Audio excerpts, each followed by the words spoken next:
Hello, wonderful people. Welcome back to my channel. I am so glad you are joining me, and I'm so excited for this brand new devotional series that we are setting out on. Oh my goodness.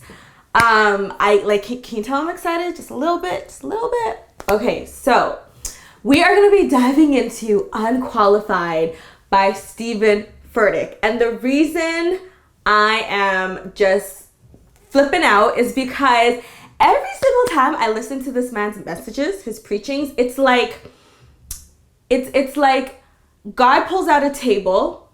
No, he pulls out a chair, and then he pulls out another chair, and then I'm sitting in one end, he's sitting on the other. He's like, here, right here, you're sitting right here. And he's like, listen here.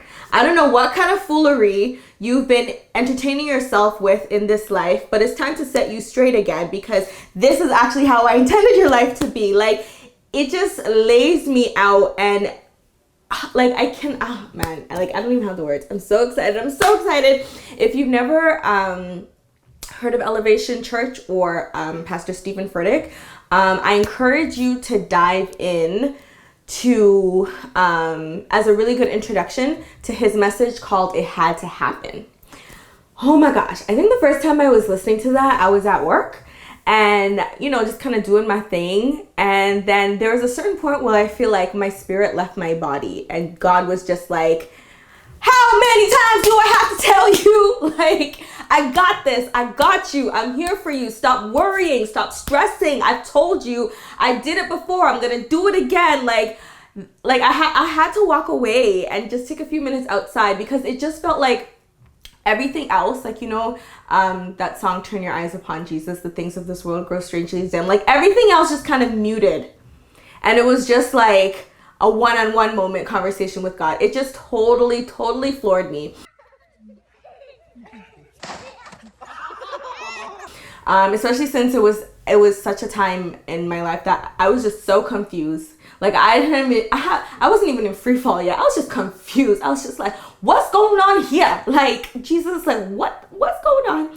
And It Had to Happen just kind of goes over Apostle Paul's shipwreck and getting bit by a snake, and people thinking like he was cursed, and then in the end God using all of that to turn it around. And anyway, you just have to listen to it. It's amazing. But yeah, ever since then I've been hooked on the podcast. Especially, I live in Saskatchewan. There's a lot of driving. Everything is like forever away, so I just put that on when I jump in the car and I just listen to that.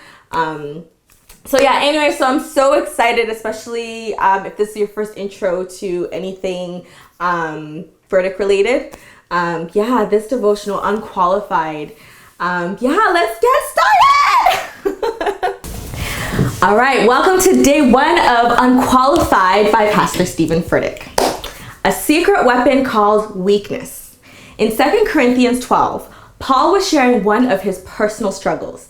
He actually called it a thorn in his flesh and a messenger from Satan. So here was the greatest author in the New Testament, the guy who opened the door of the gospel to the entire Gentile world, and he was confused and confined by a weakness. Paul asked God to fix it 3 times, but it didn't work. Nothing changed. Instead, God gave this mysterious promise that his power works best in weakness. He answered Paul's prayer by saying, "My grace is sufficient for you, for my power is made perfect in weakness." It may sound like a profoundly unsatisfying response if you're asking God to wave his hand and eliminate your shortcomings. You don't want to be weak. You want to be strong, of course. But it isn't about being strong despite weaknesses, and it isn't about being strong after weaknesses are gone. It is about being strong in and through and because of weakness. Somehow, incredibly, the things that drive you crazy about yourself might be central to the fulfillment of your potential. Your weaknesses don't disqualify you. They actually qualify you even more because they are the portals through which God's power permeates your life. That doesn't mean you never need to change, of course. You never stop changing, but it means the current version of you is the right version of you for this moment. Stop stressing and straining to be a different you because the real you is perfect and priceless. It's not only what God has to work with, it's what God wants to work with. And from that starting place, progress is possible. 2 Corinthians 12 verse 10. Because of the extravagance of those revelations, and so I wouldn't get a big head, I was given the gift of a handicap to keep me in constant touch with my limitations. Satan's angel did his best to get me down. What he in fact did was push me to my knees. No danger then of walking around high and mighty. At first, I didn't think of it as a gift, and I begged God to remove it.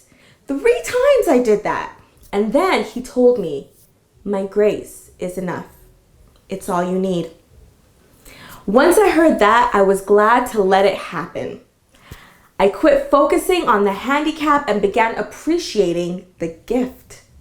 It was a case of Christ's strength moving in on my weaknesses, moving through me through my weaknesses.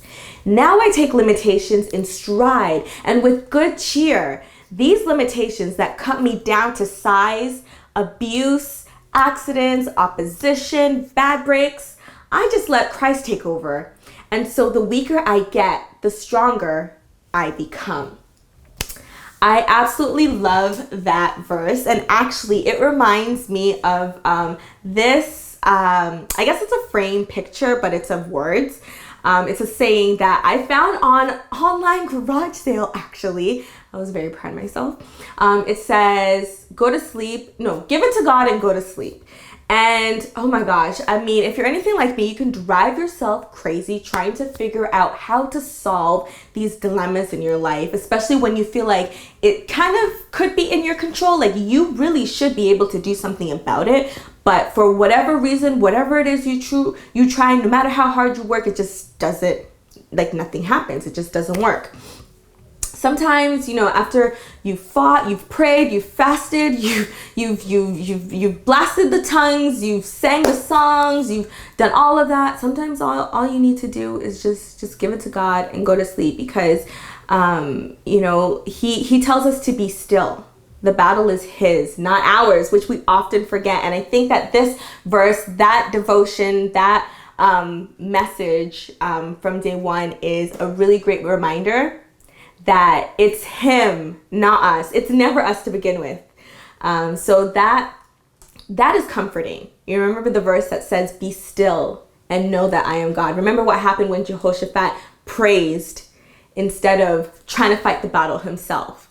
His enemies started fighting themselves and wiped themselves out for him. That is how God can work beyond whatever battle plan we could conceive, whatever might or force we can throw at whatever it is we're facing. So I think that's really comforting. Let me know if this encouraged you. Let me know if it helped you. Let me know if it reminded you of anything.